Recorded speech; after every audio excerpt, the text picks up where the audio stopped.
Good morning all of you. So here is today's the Hindu newspaper news analysis. So let's start. तो जो पहली news है वो है Supreme Court to constitute panel to probe PM security breach. तो इसमें बोला गया है कि जो पंजाब में प्राइम मिनिस्टर की सिक्योरिटी को लेकर जो इश्यू हुआ था उसके लिए एक पैनल का गठन किया जाएगा जो कि इंक्वायरी करेगा क्या क्या उसमें ऐसी गलतियां थी जिसके कारण ये सब हुआ सिक्योरिटी को लेके। तो उसके लिए एक पैनल बनाया जाएगा।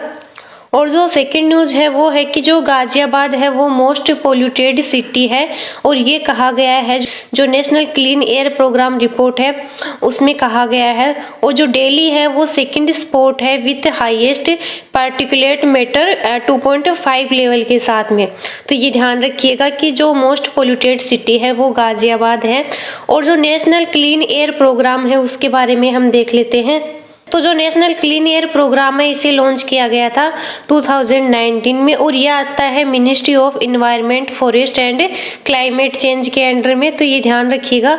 और ये फर्स्ट एवर एफर्ट है in the country to frame a national framework for air quality management with a time bound reduction target. जो राइट टू लाइफ से रिलेटेड आर्टिकल है जो 21 आर्टिकल है इंडियन कॉन्स्टिट्यूशन का उसको डिफाइन करता है राइट टू क्लीन एयर। तो ये ध्यान रखिएगा कि राइट टू क्लीन एयर कौन से आर्टिकल के अंडर आता है। तो ये राइट टू लाइफ जो आर्टिकल फंडामेंटल राइट है उसके अंडर आता है। तो ये ध्यान रखिएगा। और जो इसका रिडक्शन का जो टारगेट है वो है 20 to 30% बाई 2024। तो ये ध्यान रखिएगा कि इसका टारगेट कब तक का है। तो जो नेक्स्ट न्यूज़ है वो जल्लीकट्टू जो रिचुअल है उसके बारे में है। तो इसमें बोला गया है कि जो तमिलनाडु गवर्नमेंट है उसने अलाउ कर दिया है जल्लीकट्टू के लिए।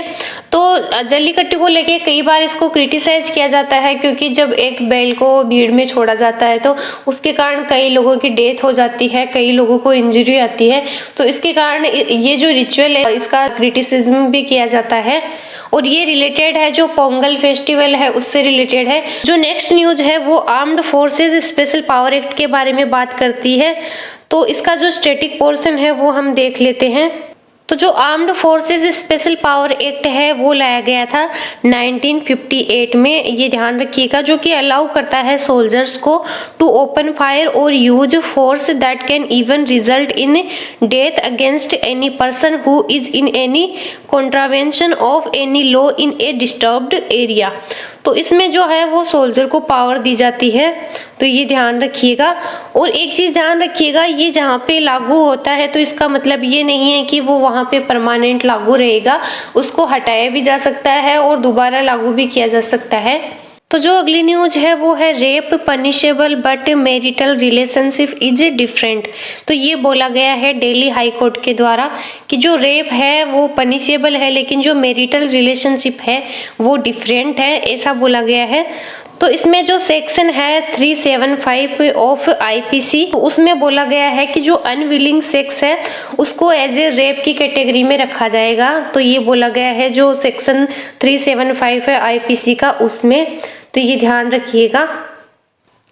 इसके अलावा कुछ डाटा दिए हुए हैं जिसमें बोला गया है कि more than 2/3 of married woman in India aged 15 to 49 have been beaten और forced to provide sex regardless of their socio economic positions. तो ये बोला गया है जो यूएन पॉपुलेशन फंड है उसके द्वारा बोला गया है।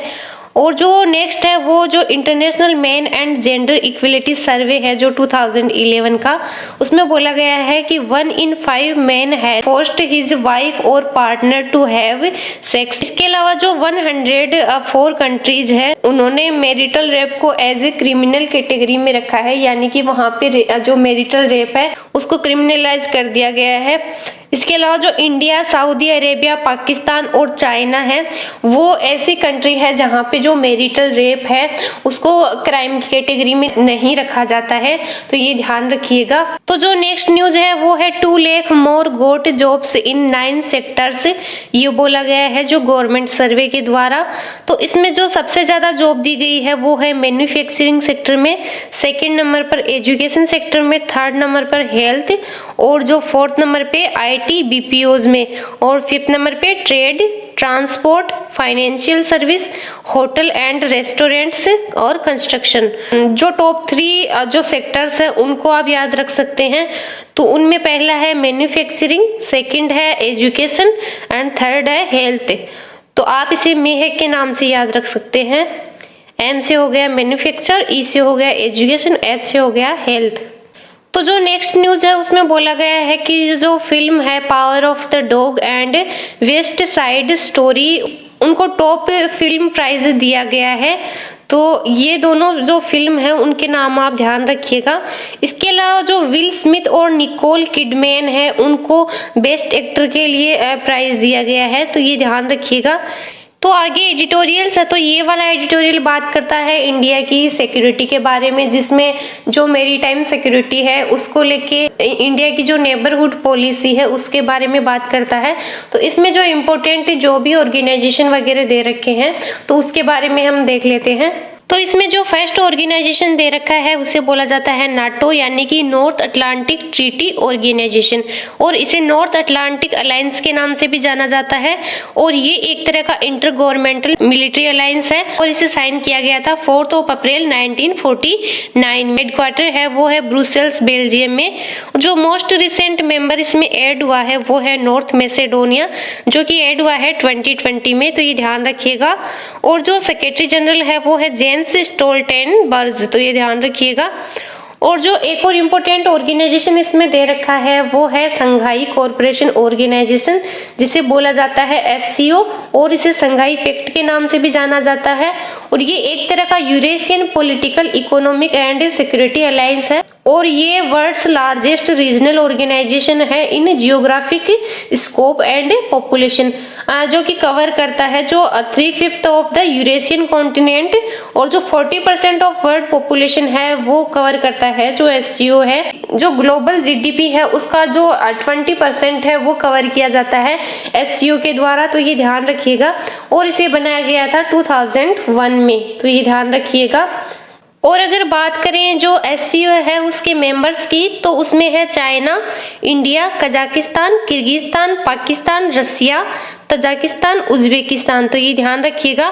अभी जो 21 में मीटिंग हुई है वो हुई है कजाकिस्तान में, और जो 22 में मीटिंग होने वाली है वो होने वाली है चाइना में।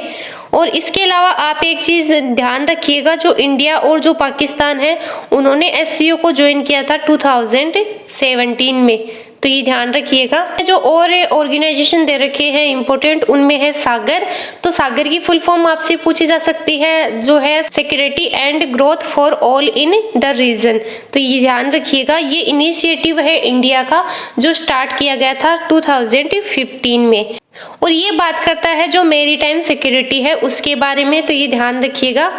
और जो अगला जो इम्पोर्टेंट ऑर्गेनाइजेशन दे रखा है इसमें इस एडिटोरियल में, तो वो है आसियान, जिसे बोला जाता है association of south east Asian Nations. और जो इसे बनाया गया था वो बनाया गया था 1967 में अंडर बैंकॉक डिक्लेरेशन। तो बैंकॉक डिक्लेरेशन किससे रिलेटेड है, तो वो आसियान से रिलेटेड है। जो इसका सेक्रेटरीट है वो है जकार्ता में, और जो सेक्रेटरी जनरल है वो है लिम जोक होई, तो ये ध्यान रखिएगा। और जो मेंबर्स है, तो मेंबर्स में है Brunei, Cambodia, Indonesia, Laos, Malaysia, Myanmar, Philippines, Singapore, Thailand and Vietnam, तो ये ध्यान रखिएगा। तो जो नेक्स्ट एडिटोरियल है वो बात करता है अभी जो एनजीओज के जो लाइसेंस रद्द कर दिए गए थे तो उसके बारे में है। तो उससे रिलेटेड आप एक एक्ट ध्यान रखिएगा जिसे बोला जाता है एफसीआरए, यानी कि फॉरेन कंट्रीब्यूशन रेगुलेशन एक्ट। तो इसमें आप ध्यान रखिएगा। तो इसके लिए जो इम्प्लीमेंट मिनिस्ट्री है वो है मिनिस्ट्री ऑफ होम अफेयर, तो ये ध्यान रखिएगा। और इसमें 2010 में जो अमेंडमेंट किया गया था उसमें बोला गया था कि जो इसका लाइसेंस है उसकी वैलिडिटी 5 ईयर रहती है, उसके बाद में इसे रिन्यू करवाना पड़ता है। और जो सेक्शन 5 है एफसीआरए का वो मेंशन करता है कि जो गवर्नमेंट है वो रीजनेबल रिस्ट्रिक्शन लगा सकती है एनजीओज पर। और जो अभी 2020 में इसमें अमेंडमेंट किया गया है उसमें बोला गया है कि जो आधार नंबर है वो मैंडेटरी है जो भी एनजीओज में काम करते हैं उनके लिए। और जो एनजीओज उनका ओनली एक अकाउंट होना चाहिए जो कि SBI की जो ब्रांच है दिल्ली की उसमें होना चाहिए। तो ये सब बोला गया है जो 2020 में अमेंडमेंट किया गया है उसमें, तो ये ध्यान रखिएगा। नेक्स्ट एडिटोरियल बात करता है जो नेशनल डाटाबेस है related to birth and death, तो उसके बारे में बात करता है। तो इसमें एग्जाम के पॉइंट ऑफ व्यू से कुछ इंपॉर्टेंट नहीं है। ये वाला एडिटोरियल बात करता है जो इंडिया के जो बायलैटरल इन्वेस्टमेंट ट्रीटी है अलग अलग कंट्रीज के साथ में, तो उसके बारे में ये एडिटोरियल है। तो इसमें एक इम्पोर्टेंट ऑर्गेनाइजेशन दे रखा है जिसे बोला जाता है UNCTAD। तो इसकी फुल फॉर्म होती है UN conference on trade and development, और इसे बनाया गया था 1964 में। तो ये ध्यान रखिएगा। और जो इसका हेडक्वार्टर है वो है जेनेवा में। ये वाला एडिटोरियल बात करता है जो वैक्सीनेशन के बारे में, बूस्टर डोज के बारे में बात करता है। तो इसमें एग्जाम के पॉइंट ऑफ व्यू से कुछ इंपॉर्टेंट नहीं है। इसमें जो अभी इलेक्शन होने वाले हैं उत्तर प्रदेश, उत्तराखंड, गोवा, मणिपुर में, उसको लेके ये एडिटोरियल लिखा गया है। तो इसमें दो इंपॉर्टेंट टर्म दे रखी है। जो फर्स्ट है वो है इलेक्शन कमीशन ऑफ इंडिया और सेकेंड है मॉडल कोड ऑफ कंडक्ट। तो उनके बारे में हम देख लेते हैं। तो जो इलेक्शन कमीशन ऑफ इंडिया है वो एक तरह की ऑटोनोमस बॉडी है, और इससे रिलेटेड जो इंडियन कॉन्स्टिट्यूशन का आर्टिकल है 324 वो प्रोवाइड करता है power of superintendence, direction and control of elections. आज इसमें शामिल है पार्लियामेंट के इलेक्शंस और स्टेट लेजिस्लेटर के election, president and vice president. तो ये ध्यान रखिएगा। और जो इलेक्शन कमीशन ऑफ इंडिया है उसे बनाया गया था 25 जनवरी 1950 में, और जो 25 जनवरी है उसको सेलिब्रेट किया जाता है नेशनल वोटर्स डे। तो ये ध्यान रखिएगा। और ये जो आता है ये आता है ministry of law and justice के अंडर में, और जो इसका हेडक्वार्टर है वो है न्यू दिल्ली में। जो अभी जो चीफ इलेक्शन कमिश्नर है वो है सुशील चंद्रा। तो ये ध्यान रखिएगा। और जो अदर इलेक्शन कमिश्नर है उनमें है राजीव कुमार और अनूप चंद्र पांडे। तो ये ध्यान रखिएगा।